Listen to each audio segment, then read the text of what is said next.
नमस्कार साथियों, आज भी मैं आपके बीच में जब आया हूँ तो एक बहुत बड़ी खबर लेके आया हूँ। खबर आप तक पहुँच गई होगी। आजम खां को हेट स्पीच के मामले में 3 साल की सज़ा सुना दी गई। 3 साल अधिकतम 3 साल होते थे इस मुकदमे में, और उस FIR में जिसमें अधिकतम 3 साल की सीमा थी, पूरे 3 साल की सज़ा जज ने सुनाई। चूंकि सुप्रीम कोर्ट ने इधर हेट स्पीच पे बहुत सख्त स्टैंड लिया है।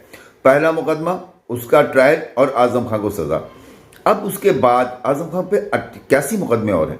अब उन्होंने 81 मुकदमों पे जो ट्रायल, चूंकि इसका ट्रायल अप्रैल से तेजी से शुरू हुआ इस मुकदमे का जिसमें सज़ा हुई है, जैसा कि सरकारी वकील ने बताया, और उसके नतीजे में ये मुकदमा शुरू होने के आप देखिए अप्रैल से अक्टूबर में सज़ा हो गई।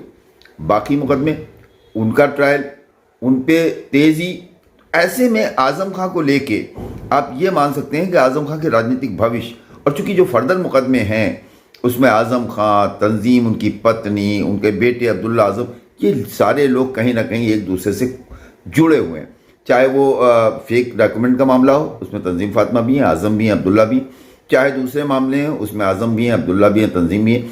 तो ऐसे मुकदमों में राजनीतिक रूप से ये परिवार जो समाजवादी पार्टी में इतने दिनों से था, 50 साल का राजनीतिक कैरियर आजम खां का, और आज सज़ा के रूप में आजम खां को सज़ा हो गई 3 साल की। और निर्वाचन आयोग कहता है कि 2 साल से अधिक की सज़ा होने पे विधायकी चली जाती है, विधायकी रद्द हो जाती है। देखना यह है कि निर्वाचन आयोग ये 2 साल की जो सज़ा हुई है 3 साल की, इसमें क्या फैसले लेता है, पहली बात। दूसरी बात, इसके राजनीतिक माने क्या हैं, इसके राजनीतिक मकसद क्या है। आप याद कीजिए, आजम खां पे पै दर पे मुकदमे होते रहे, 1 मुकदमा, 2 मुकदमा, 3 मुकदमा, आजम की गिरफ्तारी, आजम के बाद अब्दुल्ला की गिरफ्तारी, आजम खां का जेल जाना, लगातार जेल में होना, आजम खां का अस्पताल में होना, अस्पताल में एडमिट होना, तबीयत खराब होना, सीतापुर जेल याद कीजिए और नैनी जेल सब याद कीजिए कि आजम खां किस तरह से जेल में रहे।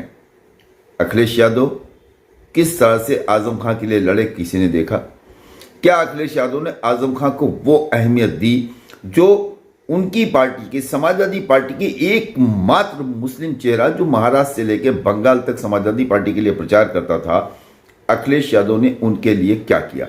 ये सवाल उठता रहा। तमाम बार इस पर खबरें होती रहीं, चैनल्स चलाते रहे, खबरें छपती रहीं। आजम खान ने भी कहीं ना कहीं 1-2 बार नाराजगी अपनी जाहिर की, लेकिन आजम खान का अंदाज ऐसा था कि इतने मुकदमे में थे कि वो खुल के नाराजगी जाहिर नहीं कर पाते। अब आप ये देखिए कि आजम खान की सजा होने के बाद मायावती का वो एक्ट देखिए, मायावती का वो तरीका देखिए। ताबड़तोड़ मुस्लिम मुद्दों पे, मुस्लिम इश्यूज पे मायावती का बोलना, ट्वीट करना, लिखना। अभी मदरसे पे लेके अखिलेश का कोई बयान नहीं आया, इतना सख्त बयान मायावती का जितना है। मायावती का बयान आया मदरसे को लेके, धर्म परिवर्तन को लेके, अखिलेश का कोई बयान नहीं आया, मायावती का बयान आया उस पर।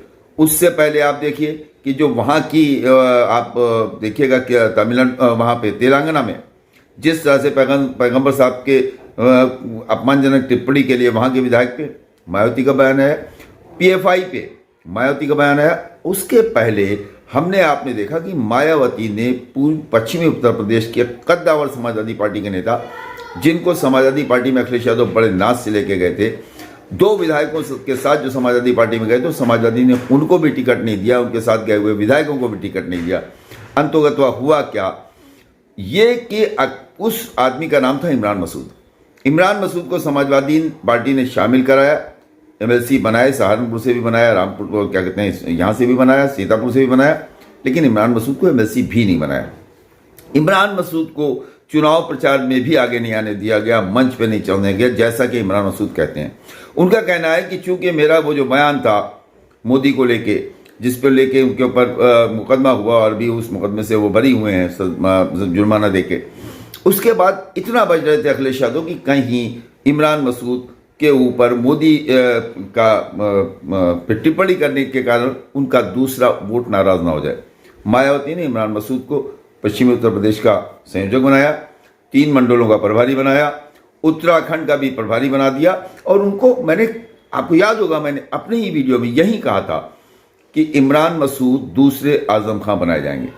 अब जब आजम खां एक सजा हो गई, 81 मुकदमे हैं, सजा पे सजा के इम्कान हैं, ऐसे में आजम, अब्दुल्ला आजम, तंजीम फातिमा ये राजनीति में बिल्कुल निष्क्रिय हो जाएंगे। समाजवादी पार्टी के पास नेता बहुत थे। आप देख लीजिए, संभल के बर्क साहब थे, शफीक रहमान बर्क, बूढ़े ज़ईफ हो गए हैं। बगल में शहजील इस्लाम थे, वो कितना नाराज़ हैं क्योंकि उनके साथ पेट्रोल पंप वाला कांड हुआ, समाजवादी पार्टी अखिलेश ने कुछ किया नहीं। आइए आप यहाँ पे तबस्सुम हसन कैराना पहुँचिए, नाहिद हसन जेल में है, रोज़ उनकी जेल बंदी जारी, समाजवादी पार्टी का एक ट्वीट तक नहीं आता उनके पक्ष में। इस तरह से जो मुस्लिम नेता हैं उनको लेकर समाजवादी पार्टी का जो रुझान है, जो उनका रवैया है अखिलेश यादव समाजवादी पार्टी का, उसको देखते हुए ये बात होती है कि मायावती ने सही टाइम पे सही कार्ड खेला है और अब इमरान मसूद और तेज होंगे, इन मुद्दों को भुलाने की कोशिश करेंगे। अब आते हैं इसका साइड इफेक्ट क्या है। समाजवादी पार्टी के 4 चुनाव में पूरी ताकत लगाने के बाद मुसलमान समाजवादी पार्टी ने जो वादा किया था हम भारतीय जनता पार्टी को हराएंगे, उसको हरा नहीं पाया। मुसलमान जब भारतीय जनता पार्टी को हरा नहीं पाया, वोट देने के बाद नहीं हरा पाया समाजवादी पार्टी के साथ जाके, तो वो भी अब निराश हो गया। जो बची थी आजम खां उनके परिवार के रूप में, उसके बाद शहजील इस्लाम उनके परिवार के रूप में, उसके बाद नाहिद हसन उनके परिवार के रूप में, राणा परिवार उनके परिवार के रूप में, ये सारी चीज़ें इकट्ठा होती चली जा रही हैं और मुसलमानों में एक रोष पैदा होता चला जा रहा है। और मायावती का रोज़ एक एक मरहम लगाना धीरे धीरे काम करता हुआ दिखाई दे रहा है। चर्चा है कि मुस्लिम समाज समाजवादी पार्टी से शिफ्ट करने के लिए बेचैन है। उसकी पहली पसंद कांग्रेस है। अगर कांग्रेस मजबूत होती है तो वो पहली पसंद उसकी कांग्रेस है, समाजवादी पार्टी छोड़ के केंद्र में कांग्रेस के साथ जाना चाहता है। लेकिन अगर कांग्रेस मजबूत नहीं होती है तो ऐसी स्थिति में उसको लगता है कि दलित के साथ मुसलमानों का एक गठजोड़ एक बन सकता है।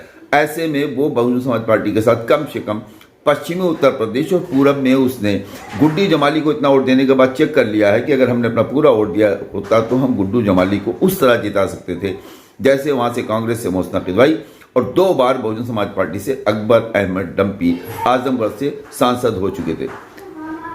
ये बात आप समझ सकते हैं कि आज आजम खां की ये सज़ा का मुकदमा, इसको आप इस तरह से राजनीति में जोड़िएगा तो आप इस नतीजे पर पहुंचिएगा कि आजम खां की राजनीति में उन पे सज़ा होना और समाजवादी पार्टी के किसी भी बड़े नेता का वहां पर मौजूद ना होना या ट्वीट ना आना, उसको देखते हुए ऐसा लगता है कि बहुजन समाज पार्टी का दलित मुस्लिम कार्ड पश्चिमी उत्तर प्रदेश में धीरे धीरे काम करने लगा है और आजम के रूप में जो एक दीवार थी मुसलमान और बहुजन समाज पार्टी में, वो खुद ब खुद टूट रही है, गिर रही है।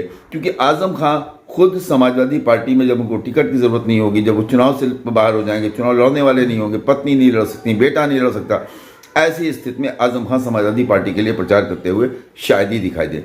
और प्रचार तब करेंगे जब आजम खां बाहर होंगे। आज उनको ज़मानत मिल गई है लेकिन उनके तमाम मुकदमे अभी हैं जो ट्रायल पे हैं। ऐसे में आजम खां को अगर सज़ा होती है, वो जेल जाते हैं, तंजीम फातिमा जेल जाती हैं, अब्दुल्ला जेल जाते हैं, ऐसे में इमरान मसूद का रोल क्या होता है। इमरान मसूद के अलावा समाजवादी पार्टी के दूसरे नेता देखिए, आजम खां का ये रोल तो है कि आजम खां अगर राजनीति से बाहर होते हैं तो अगर उनके समर्थन में लोग नहीं खड़े होते हैं और आजम खां समाजवादी पार्टी के खिलाफ एक ट्वीट भी करते हैं तो उस इलाके की मुस्लिम लीडरशिप को नुकसान पहुंच सकता है जो समाजवादी पार्टी में है। ऐसे में भविष्य में हम ये देख सकते हैं कि मुस्लिम वोटों में एक बड़ा ध्रुवीकरण होगा। वो किसकी तरफ जाता है ये एक बड़ा सवाल है। वो कांग्रेस में जाएगा, राष्ट्रीय लोकदल में जाएगा या बहुजन समाज पार्टी में जाएगा, इसको लेके हमें इंतज़ार करना होगा। आप देखते रहिए राजपथ और आपका बहुत बहुत शुक्रिया। आपने लगभग 3000 घंटे वीडियोस देखे और 1000 घंटे अभी बचे हैं। आपने 1000 हमारे सब्सक्राइबर किए, उसके लिए आपका आभार, शुक्रिया। अभी उन्होंने लाइव नहीं खोला है, अगर लाइव खोला होता तो ये खबर जो आपको वीडियो के माध्यम से जा रही है ये आपको लाइव गई होती। बने रहिए राजपथ के साथ और इसी तरह मेरी हिम्मत बढ़ाते रहिए। बहुत बहुत शुक्रिया, धन्यवाद।